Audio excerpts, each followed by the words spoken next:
ఇలా కాంగ్రెస్ పార్టీ ప్రభుత్వం హైడ్రా విషయంలో ఇలా కురుతో తలగొకుండా అయిపోయే పరిస్థితి. ఏడుస్తున్నారు జనం. రోజు 2-3 వీడియోలు వస్తున్నాయి. ఆ వీడియోలు చూసి హైడ్రా బాధితులే కాదు, తెలంగాణ రాష్ట్రం కాదు, దేశవ్యాప్తంగా కూడా ప్రజలు కాంగ్రెస్ పార్టీ ప్రభుత్వ పాలన అసహించుకుంటున్నారు. అన్ని డాక్యుమెంట్స్ ఉండి అన్ని అనుమతులు ప్రభుత్వమే ఇచ్చి పేదోళ్ళు ఇల్లు కట్టుకున్న ఇళ్లను గంట లోపల కూల్చి ఎలాంటి నోటీసులు కూడా కూల్చేయడము, ఇది ఎంతవరకు కరెక్ట్? ఇది నిలువ నీడ లేకుండా పేదోళ్ళు చేస్తున్నారు. ఇందిరమ్మ రాజ్యం అంటే ఇదేనా? కాంగ్రెస్ పార్టీ స్పష్టం చేయాలి. అంటే పేదల ఇల్లు కూర్చోవడం ఇందిరమ్మ రాజ్యమా? 6 గ్యారెంటీ ఇస్తా అని చెప్పి హామీ ఇచ్చి మోసం చేయడం ఇందిరమ్మ రాజ్యమా? అవినీతితో మొత్తం కూరుకుపోవడమే ఇందిరమ్మ రాజ్యమా? ఏంది ఇందిరమ్మ రాజ్యం అంటే? కాబట్టి హైడ్రా విషయంలో భారతీయ జనతా పార్టీ వారం రోజులు ప్లాన్ మెయింటైన్ చేస్తున్నాం. తప్పకుండా హైడ్రా విషయంలో మేము చాలా సీరియస్గా ప్లాన్ చేస్తున్నాము. నేను మళ్ళీ చెప్తున్నా, ఇలా ప్రజలకు భారతీయ జనతా పార్టీ ఆయుధంగా మారబోతున్నది. భారతీయ జనతా పార్టీ కార్యకర్తలు సిద్ధమవుతున్నారు, నాయకులు సిద్ధమవుతున్నారు. హైదరాబాద్లో కండగా ఉండడానికి ఈ రాక్షస ఆలోచనను, ఈ మూర్ఖత్వపు ఆలోచనను, ఈ దుర్మార్గపు మనసును పక్కకు పెట్టి ఒక మానవత్వంతో రాష్ట్ర ప్రభుత్వం ఆలోచించాలి. హైడ్రా విషయంలో వాళ్ళ ఇంట్లో కూర్చోవడం ఎంతవరకు సమంజసమో గుండె మీద చేసుకుని రాష్ట్ర ముఖ్యమంత్రి గారు ఆలోచించాలి. ఇలా ప్రజలు కూడా అంతా వ్యతిరేకతస్తుంటే ఇలా ఒక్కొక్క మినిస్టర్ వచ్చి హైడ్రా మంచిది అంటే రేపు వాళ్ళ కూడా కుటుంబాలను మీరు కట్టుకుని నిన్ను కూర్చొని ఎంత ఇబ్బంది ఉంటుంది? అరే కూర్చాల్సిన ఫామ్ హౌల్ మాత్రం కూర్చారు, కూర్చాల్సిన ఫామ్ హౌల్ కూర్చారు. మేమనుకున్నాం హైడ్రా ఒక మంచి ఆలోచన ఉంది కదా, అరే మంచి ప్లాన్తో ప్రభుత్వం ఉన్నట్టున్నది, ఏం చెడు ఆలోచన ఏం లేనట్టుందో మేము అనుకున్నాం. కానీ ఇంత పేదలు ఉసురు పోసుకుంటారు, పేదలు పుట్టగొడతారు, పేదలకు నిల్వ నీడ లేకుండా చేస్తారని చెప్పి మేము ఎప్పుడు ఆలోచించాం. వాళ్ళంతా ఢిల్లీ నుంచి డైరెక్షన్. ఇలా రేపు మా పని చేస్తారు. బీఆర్ఎస్ పార్టీ అయ్యప్ప సొసైటీ పేరుతో కొన్ని రోజులు ఊల్చింది, అంత పైసలు తప్పి ఇలా హైడ్రా పేరుతో చేస్తారు. ఇలా మెల్లగా దీన్ని క్లోజ్ చేస్తారు. ఇక క్లోజ్ చేయాల్సిందే, మరి వట్టే క్లోజ్ చేయరు. పెద్ద పెద్ద వ్యక్తుల దగ్గర నుంచి మళ్ళీ కలెక్షన్ చేస్తారు. కలెక్షన్ చేసి మళ్ళా ఢిల్లీ పైసలు పంపాలి. రేవంత్ రెడ్డి గారికి ఏమొచ్చిందయ్యా? హైడ్రా పేరు మీద మే చెరువుల్లో విలాసవంతమైన విల్లాలు కట్టుకుంటే ఆయన నేల గూలుస్తున్నాడు అని నేను ఒక్క మాట అడగదలుచుకునే వేదిక మీద నుంచి తెలంగాణ ప్రజల్ని, ముఖ్యంగా హైదరాబాద్ నగర వాసులని, 1908లో ఈ మహానగరం మీద వరదలు ఉప్పెనై కమ్మేస్తే వేలాది మంది ప్రాణాలు కోల్పోతే ఆనాటి నిజాం సర్కార్ మోక్షగుండం విశ్వేశ్వరయ్యను ఆర్కిటెక్ట్ గా నియమించి 100 కోట్ల రూపాయల నాడు ఖర్చు పెట్టి ఉస్మాన్ సాగర్, హిమాయత్ సాగర్ ను నిర్మించింది. అనంతగిరి కొండల నుంచి వచ్చే వరదల్ని నిలువరించిన నీళ్లను ఈ మహానగరానికి తాగునీటి వసతులుగా ఏర్పాటు చేసింది. ఒకనాడు ఎక్కడి నుంచి హైదరాబాద్ నగరానికి తాగునీళ్ళు వచ్చేది కాదు. ఉస్మాన్ సాగర్, హిమాయత్ సాగర్ నుంచే లక్షలాది మంది హైదరాబాద్ బిడ్డలకు తాగడానికి నీళ్లు ఇచ్చారు. హైదరాబాద్ దాహార్తిని తీర్చిన ప్రాజెక్టులు గండిపేట, హిమాయత్ సాగర్. ఇలాంటి ప్రాజెక్టుల చుట్టూతా బాగా సంపాదించుకున్న వాళ్ళు, ఆగర్భ శ్రీమంతులు ఫామ్ హౌజులు కట్టుకున్నారు.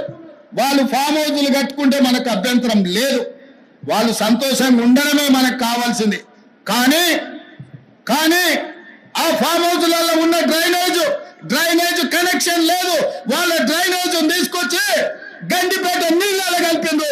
వాళ్ళు వాడిన డ్రైనేజ్ నీళ్లు గండిపేట నీళ్ళలో కలిస్తే ఆ నీళ్లు తాగడానికి నగరానికి ఇస్తున్నాం. నేను అడుగుతున్న మిత్రులారా, ఇవాళ మీరు చెప్పండి, ఎవరో బలిసినోడు కట్టుకున్న ఫామ్ హౌస్ డ్రైనేజ్ నీళ్లు గండిపేట తాగు నీళ్ళలో కలుస్తుంటే ఆ నీళ్ళని నగర ప్రజలకు తాగడానికి ఇస్తే ముఖ్యమంత్రిగా నేను వైఫల్యం చెందినట్టు కాదా? ఒక్కసారి ఆలోచన చెయ్యండి. భవిష్యత్ తరాలకు అందించాల్సిన బాధ్యత చెరువులు, కుంటలు, నాలాలను ఎవడెవడో ఆక్రమించుకుంటే వాళ్ళ ఆక్రమణలో చెరబడితే ఇవాళ నగరం మీద ఉప్పెనై వరదలు వస్తున్నాయి. ఆ వరదలు ఎక్కడికి వెళ్తున్నాయి? బస్తీలో ఉన్న పేదోళ్ళ ఇళ్లకు పోతున్నాయి. పేదోళ్ళు జీవితకాలం కష్టపడి సంపాదించుకున్న ఫ్రిడ్జ్, టీవీ, మంచము, బట్టలు, కట్టుకున్న బట్టలతో సహా అర్ధరాత్రి పూట వాళ్ళ ఇళ్లకు నీళ్లు వస్తే తడిసి ముద్దై అనాథలాక రోడ్డు మీద నిలబడాల్సిన పరిస్థితులు వచ్చినాయి. మున్నేరు వాగు పక్కన ఖమ్మంలో అయినా, వరంగల్ జిల్లాలో అయినా, హైదరాబాద్ నగరంలో అయినా, కృష్ణానది ఒడ్డున మునిగే ప్రాంతాలైనా దుర్మార్గులు ఆక్రమించుకున్న చెరువుల వల్లనే ఇవాళ వరదలు వస్తున్నాయి. అందుకే హైడ్రాను ప్రారంభించినాం. హైడ్రా స్పెషల్ టాస్కే ఈ చెరువులను ఆక్రమించిన వాళ్ళను చెరబట్టాలని, చెరబట్టిన వాళ్ళ నుంచి విడిపించాలని, అలాంటి వాళ్ళను అవసరమైతే చెరసాలకు తోలాలనేది నా ప్రభుత్వ విధానం. అందులో ఎంత గొప్ప వ్యక్తులున్నా, ఎంత మహామహులున్నా వాళ్ళు చెరువులను వదలక తప్పదు. అందుకే ఈ వేదిక మీద నుంచి గొప్ప వ్యక్తులకు నేను విజ్ఞప్తి చేస్తున్నా, అయ్యా ఆక్రమించుకున్న చెరువులను మీరే వదలండి, గౌరవంగా పక్కకు తప్పుకోండి, నీటిపారుదల శాఖకు అప్పగించండి, మీకేం కావాలనో పోయి దూరంగా కట్టుకోండి. లేకపోతే ఉన్న పలంగా నేల మట్టం కూలుతాయి, కూలగొట్టే బాధ్యత నేను తీసుకుంటా. ఇవాళ ఎఫ్టీఎల్లో కానీ, బఫర్ జోన్లో కానీ, నాలాలలో అక్రమంగా నిర్మాణాలు ఏవైతే ఉన్నాయో వాటన్నిటినీ నిరభ్యంతరంగా మేము తొలగిస్తాం. మీరు ఎక్కడికి వెళ్ళినా, మీరు తాత్కాలికంగా కోర్టుల నుంచి ఏమన్నా తెచ్చుకున్నా న్యాయస్థానాలలో కూడా కొట్లాడి ఆ స్కేలను వెకేట్ చేయించి మీరు ఆక్రమణలు తొలగిస్తాం. ఇదే కాదు, ఇవాళ మూసి ఒకప్పుడు అనంతగిరి నుంచి వచ్చే కృష్ణానది జలాలకు ఒక ఆలవాలం, కానీ ఇవాళ కాలుష్యం అయిపోయింది. ఇవాళ మన బతుకులను చిందర వందర చేస్తున్నాయి. నల్గొండ జిల్లా రైతులు ఇవాళ ఏడుస్తున్నారు. హైదరాబాద్ నగరంలో నుంచి వచ్చిన కాలుష్యం నల్గొండ ప్రజలకు చేరుతుంది. అక్కడ పంటలు కూడా విషమయం అయిపోయినాయి.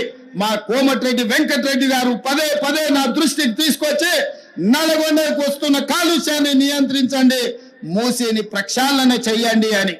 అందుకే కేంద్ర ప్రభుత్వ సహకారంతో మూసి ఆక్రమణలు తొలగించి మూసిని ప్రక్షాళన చేసి ఒక అద్భుతమైన మూసి రివర్ డెవలప్మెంట్ ఫ్రంట్ ను అభివృద్ధి చేసి పేదవాళ్ళకు అక్కడ వ్యాపారాలు చేసుకోవడానికి అవసరమైన అవకాశాలు కల్పిస్తాం.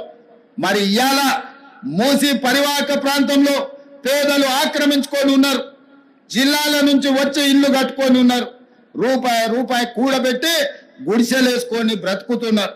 వాళ్ళ పట్ల మానవత్వంతో వ్యవహరిస్తుంది ప్రభుత్వం. మూసి నాలలో ఉన్న శాశ్వత నివాసదారులు ఎవరైతే ఉన్నారో వాళ్ళందరికీ డబుల్ బెడ్రూమ్ ఇల్లు ఇచ్చే బాధ్యత ఈ రాష్ట్ర ప్రభుత్వం తీసుకుంటుంది. దాదాపుగా 11,000 మంది అక్కడ ఇల్లు ఉన్నాయి. ప్రతి వాడికి 11 కాదు, అవసరమైతే 12,000 మంది అయినా ప్రతి వాడికి డబుల్ బెడ్రూమ్ ఇల్లు ఇచ్చి వాళ్ళని ఆత్మగౌరవంతో బ్రతకటట్టు ఈ ప్రభుత్వం పునరావాసం కల్పిస్తుంది.